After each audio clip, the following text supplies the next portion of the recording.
ছয় সদস্যের একটি সামরিক প্রতিনিধি দল পাকিস্তান সফর করেছে। সশস্ত্র বাহিনী বিভাগের principal staff officer lieutenant general S M Kamrul হাসানের নেতৃত্বে প্রতিনিধি দলটি 13 থেকে 18 জানুয়ারি পর্যন্ত পাকিস্তান সফর করেন। তার মানে ওনারা ফিরে এসছেন। এটা আন্তঃবাহিনী জনসংযোগ পরিদপ্তরের সংবাদ বিজ্ঞপ্তিতে জানানো হয়েছে। বাংলাদেশের একটা সামরিক দল প্রতিনিধি দল পাকিস্তান সফর করছে। এটা নিয়ে নানা কথা হবার কথা এবং কোথায় হবার কথা আমরা নিশ্চয়ই বুঝতে পারছি। ভারতের মিডিয়াতে এর মধ্যেই এটা নিয়ে আলাপ হচ্ছে যে দুই দেশের আমাদের জেনারেল, পাকিস্তান সেনাবাহিনী প্রধান, বিমান বাহিনী প্রধান তাদের সাথে দেখা করেছেন। পাকিস্তানের বিভিন্ন অস্ত্রশস্ত্র তাদেরকে দেখানো হয়েছে এবং একটা খবর সেটা সবচেয়ে বেশি আলোচিত হয়েছে, সেটা হলো বাংলাদেশ পাকিস্তান থেকে ফাইটার প্লেন কেনার কথা ভাবছে, এরকম একটা নিউজ। আমরা জানি না ডিসিশনটা কি বা পরিকল্পনা আছে কিনা, কিন্তু পাকিস্তানের JF-17 যে প্লেনটা চায়নার সাথে জয়েন্ট কোলাবোরেশনে তৈরি করা হয়, সেটা বাংলাদেশ কেনার ব্যাপারে আগ্রহ দেখিয়েছে বলা হচ্ছে। এবং যথারীতি ভারতে এটা নিয়ে বাংলাদেশ যুদ্ধ করতে নেমে যাচ্ছে কিনা, নতুন করে প্লেন সংগ্রহ করছে এবং পাকিস্তান থেকে করছে, এসব নিয়ে নানান কথাবার্তা আসবো এই জায়গায়। তার আগে একটু পেছনে যাই। এর আগে 2-3 সপ্তাহ আগেই একটা নিউজ ভারতের বিভিন্ন মিডিয়াতে ভীষণ শোরগোল তৈরি করেছিল, এমনকি বাংলাদেশকে এটার বিরুদ্ধে স্টেটমেন্ট দিতে হয়েছে। সেটা হলো পাকিস্তানের সেনাবাহিনী বাংলাদেশে এসে বাংলাদেশের সেনাবাহিনীকে ট্রেনিং দেবে, এরকম একটা নিউজ। মানে ওইটাও গেল রব ওঠা, হাই রব ওঠা, যে এত বছর পর বাংলাদেশের ওপরে নিপীড়ন অত্যাচার চালানো পাকিস্তান সেনাবাহিনী আবার বাংলাদেশে আসছে এবং বাংলাদেশ তাদেরকে দিয়ে প্রশিক্ষিত হচ্ছে। কোনো সন্দেহ নেই বাংলাদেশের মাটিতে পাকিস্তান সেনাবাহিনীর বিভৎস বর্বরতার ইতিহাস আছে। আমরা প্রায় যেটা বলি, আন্তর্জাতিক সম্পর্ক কৌশলে চলে, স্বার্থে চলে।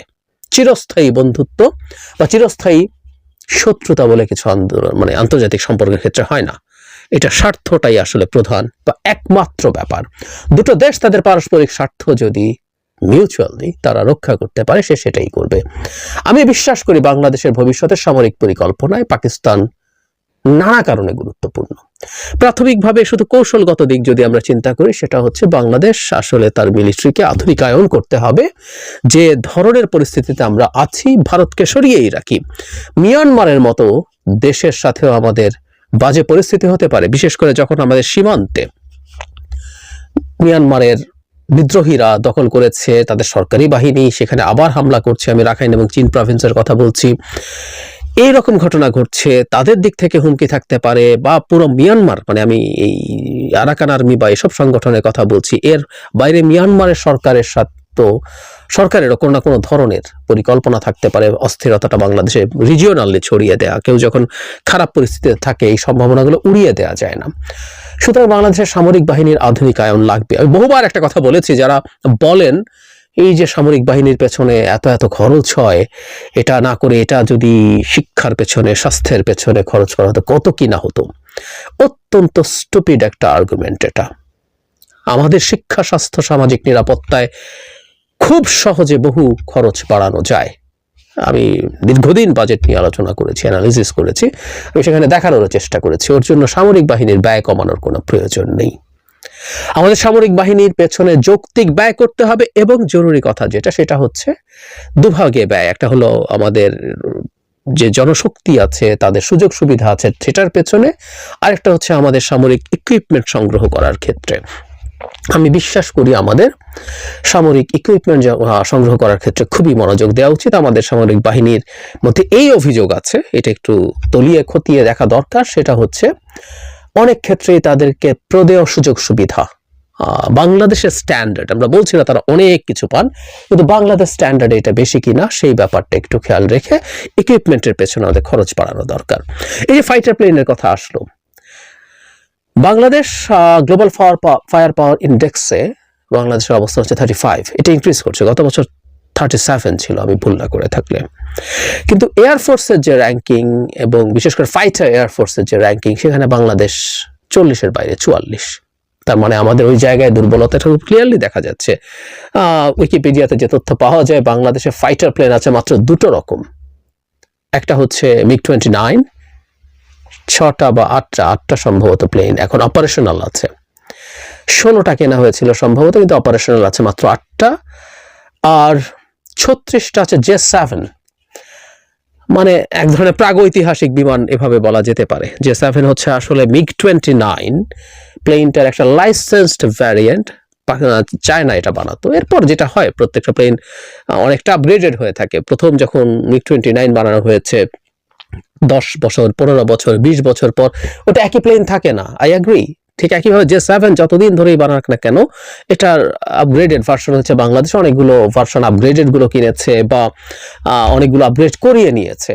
মানে অনেক কিছু, ও কিভাবে ধরনের অস্ত্র ব্যবহার করে সেটার আপগ্রেডেশন হয়, এভিয়ানিক্স, তার সবকিছু মিলে, তার রেডার সহ, তার সেন্সিটিভিটি রেডারের, এইরকম নানান ভাবে এগুলোকে আপগ্রেড করে তোলা যায়। কিন্তু তারপরও আসলে বাংলাদেশের এই জায়গায় ভীষণ দুর্বলতা রয়ে গেছে। আমি উইকিপিডিয়া ঘেটে দেখলাম এবং গ্লোবাল ফায়ার পাওয়ার ইন্ডেক্সেও দেখলাম বাংলাদেশের একটা অ্যাটাক হেলিকপ্টার নেই। আমাদের একটা এয়ারফোর্স আছে যেটার কোনো অ্যাটাক হেলিকপ্টার নেই, জেনুইন অ্যাটাক হেলিকপ্টার। আমরা জানি অনেক হেলিকপ্টারের মধ্যে আপনি অ্যাটাক করার মতো জিনিসপত্র নিতে পারেন, বিশেষ করে রকেট লঞ্চার নেওয়া যায়, সাথে ক্যানন নেওয়া যায়, এগুলো আছে, কিন্তু একেবারে ডেডিকেটেড অ্যাটাক হেলিকপ্টার বাংলাদেশে একটাও নেই। সো আমাদের তো আসলে এই জিনিসগুলো আপগ্রেড করতে হবে। JF-17 যে প্লেনটা পাকিস্তানে তৈরি হয় সেটা একটা 4th জেনারেশন এবং মাল্টি রোল ফাইটার, এটা ইম্পর্টেন্ট। সেটা হলো আমাদের MiG-29 আছে মাল্টি রোল, কিন্তু J7 আসলে জাস্ট ইন্টারসেপ্টার ফাইটার, এভাবে বলতে পারি সহজ। মানে এটা শুধুমাত্র অন্য প্লেনের সাথে ফাইট করতে পারে, যে অ্যাটাক করতে আসছে তাকে ঠেকানোর জন্য পাল্টা। কিন্তু মাল্টি রোল, নানান রকম মাল্টি রোল হয়, কিন্তু আমি দেখলাম JF-17 অন্তত 3টা কাজ সে করতে পারে। সে ইন্টারসেপ্টর হিসাবে ইউজ করতে পারে, সে মানে অন্য যুদ্ধ বিমানকে ঠেকানোর ক্ষেত্রে তার সাথে ফাইট করতে পারে, সে গ্রাউন্ড লেভেলে গ্রাউন্ডে অ্যাটাক করতে পারে, এবং এরিয়াল রিকনসেন্স খুব ইম্পর্টেন্ট, সে ওপর থেকে নজরদারি করতে পারে বাতাস থেকে। সো এই ধরনের মাল্টি রোল ফাইটারের যুগ এখন। এই যে আমরা যেসব প্লেনকে অনেক বেশি দেখি সেগুলো সবই মাল্টি রোল আসলে। যেমন এখন আমেরিকার লেটেস্ট গুলোর কথা যদি বলি, সেগুলো F-35, F-22 প্রত্যেকটা মাল্টি রোল ফাইটার, যেগুলো খুবই আলোচিত আর কি। তারপরে F-16, এর আগে এখনো প্রচুর F-16 অপারেশনাল আছে, এগুলো প্রত্যেকটা মাল্টি রোল। বা রাশিয়ার ক্ষেত্রে আমরা যেসব প্লেনের বেশি বিখ্যাত, SU-57 যেটা 5th জেনারেশন, সেটা মাল্টি রোল। তারপরে SU-35, এগুলো সব আসলে মাল্টি রোল ফাইটার্স। মিরাজ একটু পুরনো হয়ে গেছে, রাফাল এখন ফ্রান্সের যে ফাইটার, ইউরো ফাইটার, টাইফুন, মানে বিখ্যাত এখন যত ফাইটার আছে সবগুলো মাল্টি রোল ফাইটার। সো এটা পাকিস্তানে তৈরি চাইনিজ প্রযুক্তিতে, তারপরে এটা একটা মাল্টি রোল ফাইটার এবং এটা 4th জেনারেশন ফাইটার। সো আমাদের অন্তত এক্সিস্টিং যে বহর আছে তার তুলনায় অনেক বেশি আপগ্রেডেড হতে পারে এই প্লেন যদি আমরা কিনবো কিনা পরে আসছি। এবং তথ্য ঘেটে দেখলাম যে F-16 এর অর্ধেক খরচে আমরা এই ধরনের একটা প্লেন কিনতে পারি। কাছাকাছি প্রাইসে বা একটু বেশি প্রাইসে সুইডিশ একটা প্লেন গ্রিপেন নিয়ে অনেক আলোচনা হয় সারা পৃথিবীতে, সেটাও একটা গুরুত্বপূর্ণ অপশন হতে পারে। যাই হোক, আমাদের কিনতে হবে। এবং পাকিস্তান থেকে যদি এই জায়গাটা খুব ইম্পর্টেন্ট, আমরা যদি মনে করি পাকিস্তানের কোনো ফাইটার আমাদের জন্য ভালো হবে, আমরা দাম বা সবকিছু মিলিয়ে আমরা F-16 কিনতে পারবো না চাইলে, বা যে দামে আমরা F-16 কিনবো তাতে যদি একটা দামে দুটো পাই, আমাদের ফ্লিটটা বেটার হবে। এবং আমাদের এই রিজিয়নে আমাদের যে পটেনশিয়াল থ্রেটস আছে তার সাথে যুদ্ধ করার ক্ষেত্রে আমার কোন ধরনের ফ্লিট তৈরি করতে হবে সেটা নিশ্চয়ই আমরা বুঝি, এবং F-17 may B a good choice. এটা নিশ্চয়ই আমরা যাচাই বাছাই করে দেখবো এবং কিনবো। কিন্তু এটার একটা অন্য রকম গুরুত্ব আছে, এটাকে আমি একটু বলতে চাই। পাকিস্তান থেকে আর্টিলারি শেল কেনা নিয়েও প্রচুর শোরগোল হয়েছিল।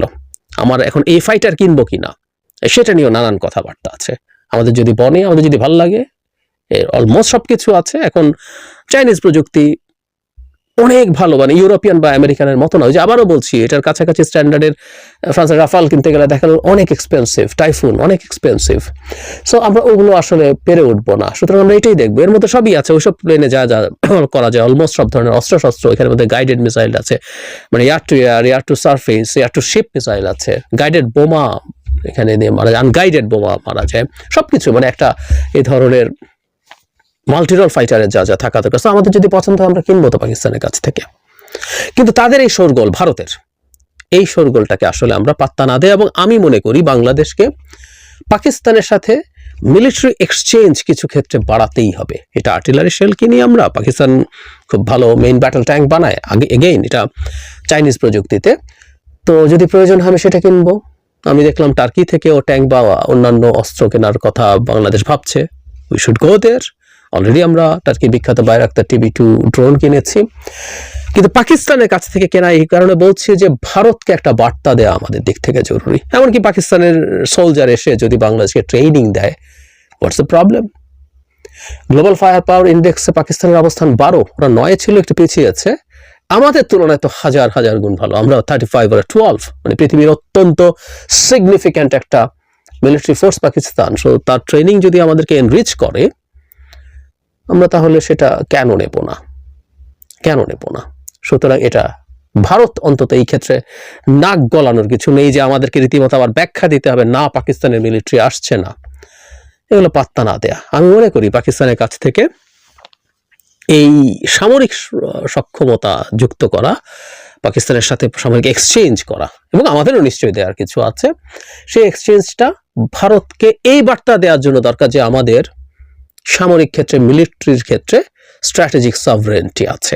আমরা প্রায় একটা কথা শুনি, আমি জানি না, নিশ্চিত নই, যে আমরা MiG-29 কিনলাম, এটা নাকি মূলত এর এজেন্ট যারা ছিলেন তাদের বেনিফিট দেওয়ার জন্য। এটা আর্মামেন্ট, মানে আপনাকে যেসব অস্ত্রশস্ত্র দেওয়ার কথা, অলমোস্ট কোনো ভালো অস্ত্রশস্ত্র বাংলাদেশকে দেয় নাই। এটা সম্ভবত, আমি নিশ্চিত নই, কারো কাছে যদি জানা থাকে আমাকে এখানে জানাবেন, যে ভারতের চাপে, মানে আপনি একটা ফাইটার পেলেই তো হয় না, তাকে আপনি কি কি অস্ত্র দেন, ভ্যারিয়েন্টের ব্যাপার আছে, তারপরে কি কি অস্ত্র দেবেন সেগুলোরও ব্যাপার আছে। ভারতের কারণে বাংলাদেশকে MiG-29 যে ধরনের সর্বাধুনিক অস্ত্র ক্যারি করতে পারে, বেশিরভাগ ক্ষেত্রে সেগুলো দেয়া হয়নি, এবং তেমন কিছু নাকি আসলে দেয়াই হয়নি, এগুলো জাস্ট প্লেন কেনা হয়েছিল। সো এসব ফাজলামও আমরা আসলে আর সহ্য করব না, এটা একটু বার্তা দিতে হবে।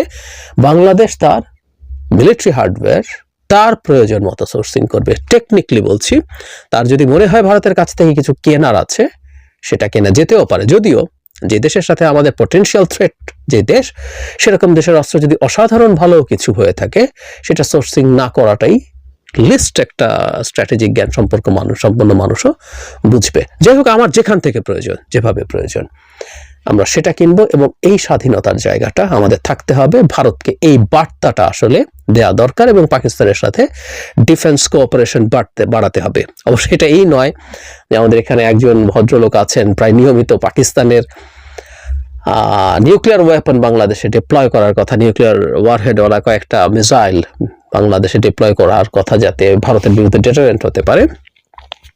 উদ্ভট, এটা কোনোভাবেই প্র্যাকটিক্যাল কোনো সাজেশনই না, একেবারেই মানে ইমপ্র্যাকটিক্যাল একটা কথা। এটা কোনোদিন হবেও না, চাইলেও হবে না, আর চাওয়াই উচিত না। আমরা ব্যক্তিগতভাবে মনে করি বাংলাদেশ এই ধরনের প্রভোগ করবে না, এতটুকু স্টুপিড বাংলাদেশের কোনো সরকার হবে বলে আমি বিশ্বাস করি না। কিন্তু আমাদের, বারবার যে কথাটা বলছি, আমাদের শক্তিশালী একটা মিলিটারি দরকার, এবং সেটাই আমাদের স্ট্র্যাটেজিক সভরেন্টি থাকা দরকার। ভারতকে এই বাস্তবতাও মেনে নিতে হবে, বাংলাদেশ একটা স্বাধীন সার্বভৌম দেশ, সে তার নিজের টাকায় যেখান থেকে সম্ভব, যেভাবে সম্ভব, যে ধরনের সম্ভব, যে ভ্যারিয়েন্টের সম্ভব, সে তার অস্ত্রশস্ত্র, গোলাবারুদ সে সংগ্রহ করবে।